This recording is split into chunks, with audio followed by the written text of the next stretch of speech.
Oh my God. This has to be the ultimate just get woke, go broke situation that we've experienced so far in 2023. It is just amazing to me that Bud Light is so bad right now. They're doing so terribly. They have been forced, ladies and gentlemen, due to your boycott, due to your shift in consumer market. You guys, you are the reason why this company is now having to buy back unsold beer as the company scrambles after this insane backlash. This is incredible to me. I'm honestly am so excited to report on this as we continue our coverage with Bud Light and other things within entertainment, pop culture, and everything. This is fantastic to see because companies like this need to feel the pain. And the funny thing is, this is only possible when everybody joins in. That's the left, that's the right, and everybody in between. If everybody joins in together and roasts this company nonstop 24/7 for their absolutely stupid virtue signaling, this is what you get. So apparently they are now buying back unsold beer cases from their wholesalers because nobody wants to buy this garbage beer, and it's sitting there to the point where now it's essentially expired and they have no choice but to buy it back. So we're going to get into the article, guys. But of course, before we do, just consider giving this video a like to push us out into the YouTube algorithm, and consider subscribing because we're on our way to 20,000 subscribers. So it says Bud Light reportedly is buying back unsold beer that has passed its expiry date. According to the Wall Street Journal, a move which could signal a change in strategy for the iconic brand following the culture war storm it's recently found itself in. The thing is, it didn't recently find itself in it, it decided to make it. It made this culture war. It made the choice to make a statement, and now Bud Light has to reap the benefits of that statement. And unfortunately for them, the benefits are not exactly benefits at all. They're getting completely destroyed in every single avenue. I just released a video prior talking about how for the 6th week straight in a row, they are down 25+%. They're almost down in terms of cases of beer. They're down 28% in the 6th week. It's still going higher. It's crazy how the number still rises, even though it's rising slowly by about 1% or 2%, give or take. It's still rising every single week. People are literally giving up on Bud Light. They want nothing to do with this brand anymore, and that's their fault. It says, after offering a sponsorship deal to transgender activist and influencer Dylan Mulvaney in early April, sending the social media star a commemorative can celebrating the anniversary of his gender transition, aka his grifting on women, Bud Light has faced a major boycott from both conservatives and the left. Okay, stop it with this whole, oh, it's just conservatives.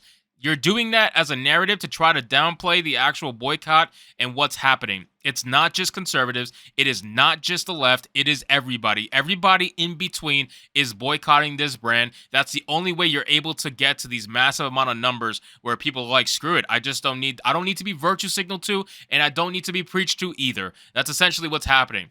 It says, who have accused the brand of going woke and alienating its own customers. Well, that's essentially what it did. That's what it did. There's no accusation. That is what Bud Light did. Bud Light decided to make a political statement. They went woke, and they decided to alienate their current client base. Alyssa said that literally in her video. Alyssa came out and said that the brand is dying, right? Even though now it's dying. It wasn't dying before, but now it is. The brand is dying, according to her, and the people that they sell Bud Light to are known to be fratty behavior, are known to be some of the older crowd, so they're trying to get younger drinkers. So they thought the way to get younger drinkers is to showcase a woman with a dick. That's essentially what they decided to do. So that's what they're saying. They're saying young people love chicks with dicks. That's like basically what they said. It says anti-trans feelings have been growing across the U.S. and here we go. In recent years, with several Republican-led states introducing legislation targeting and limiting trans rights. That's a falsification of what's actually happening, by the way. Let's read the whole thing, and I'll tell you what's really happening. Limiting trans rights, drag shows, and trans youth access to gender-affirming healthcare. The issue with transgender rights has spilled into the mainstream and has become a main feature of the so-called culture wars in America. All right, so let's translate this, no pun intended, to what it actually is supposed to be saying, okay? So first they say limited trans rights. That's bullshit, because trans people have the same exact rights as everybody else, okay? Trans adults, anyway.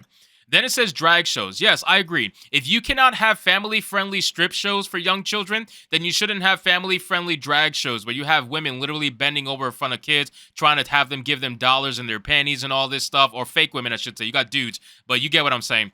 And then they say, and trans youth access to gender-affirming healthcare. So you really mean to say gender-affirming mutilation because they're trying to cut off perfectly fine working body parts of children who are going to grow out of it 9 times out of 10, but unfortunately they never get to that point because some socially indoctrinated adult decided to force them into having this gender affirming healthcare, as they like to say, when really they're just trying to profit off of some kid's mental illness or going through what's called a phase. That used to be a thing, but now apparently the moment you pick up a Barbie doll, all of a sudden you are immediately trans and you need to get your dick cut off. It's the most ridiculous thing. And again, they're doing this because there's money in it. There's money in it, there's clout in it, and with clout comes money anyway. So either you're making money from the surgery as a doctor, or you're making money from being a so-called influencer on social media. Regardless, the parents of these kids need to be locked up because they're the reason why these kids are doing this in the first place. They're enabling it because they know what clout and money comes from enabling such behavior. It's ridiculous, but they don't want to talk about detransitioners.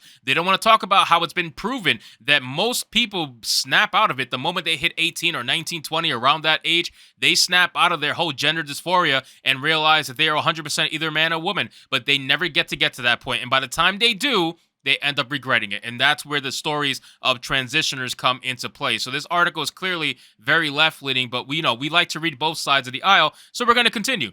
It says Bud Light's decision to offer a paid sponsorship to Mulvaney, who became popular on TikTok while grifting for women, while documenting his transition journey from male to female, even though that never happened, he's still 100% a male, in his series 365 Days of Grifting, was seen by many conservatives as the brand taking a clear pro-trans stance in this matter. The controversy around Bud Light and its parent company, Anheuser-Busch, has dragged out for weeks, with the beer brand taking at least a temporary hit in sales following the calls to boycott the company. Temporary? Really? 6 weeks is temporary? I can see a week or 2 weeks being temporary. You're talking about over a month now. It's getting towards a month and a half of a boycott that is not even dropping in numbers. It's actually increasing in numbers. In my last video, I discussed that, how it's up to 28%. It's actually slightly above that, 28 point some odd percent of cases of beer not being sold from Bud Light. It is a massive hit, and that's week after week after week. Think about this. And now you got the summer coming, which is the biggest season for beer drinking, and they're the ones who are going to be on the bottom of the barrel. So what's exactly happening here? They're losing insane amounts of money. Billions of dollars is being lost on Bud Light, all because they decided to pay Dylan Mulvaney $10,000, $20,000 to do an ad for them on TikTok. I hope that was worth it. I really hope it was worth it. Bud Light sales have fallen for more than a month since April. Anheuser-Busch sold $71 million worth of Bud Light in the week of ending April 29th, a 23% drop compared to a year before, according to data from Bump Williams Consulting mentioned by CBS. Sales volumes for rivals Coors Light and Miller Lite were up by almost 20% and 15% respectively in the second week of May. And that's another thing I talked about in the last video too. The competition, if you look at the numbers, they're up almost exactly the amount that Bud Light is down. And that's no coincidence. So it's very clear that the boycott is not even really a boycott anymore. It's a shift in consumer market. So consumers have decided to say, you know what? Bud Light's not for me anymore. Let me go pick one of the other 1,000 other beer brands that's out there right now. Coors Light, Miller Lite, whatever. Even though Miller Lite went feminist, they still are gaining benefit from Bud Light becoming woke. So it goes to show that no matter what, it's never going to be enough for these people. Bud Light had everything. They had a 100% ESG score, maximum wokeness achieved. They had billions of dollars in sales, and they decided to throw it all away just to say trans lives matter or whatever the hell they were trying to say. So anyway, guys, thank you so much for watching this video. I hope you did enjoy it. If you did, consider leaving me a subscribe. I would greatly appreciate it. Don't forget to like the video, comment, let me know what you thought, and I'll see you guys on the next one. Hypnotic out.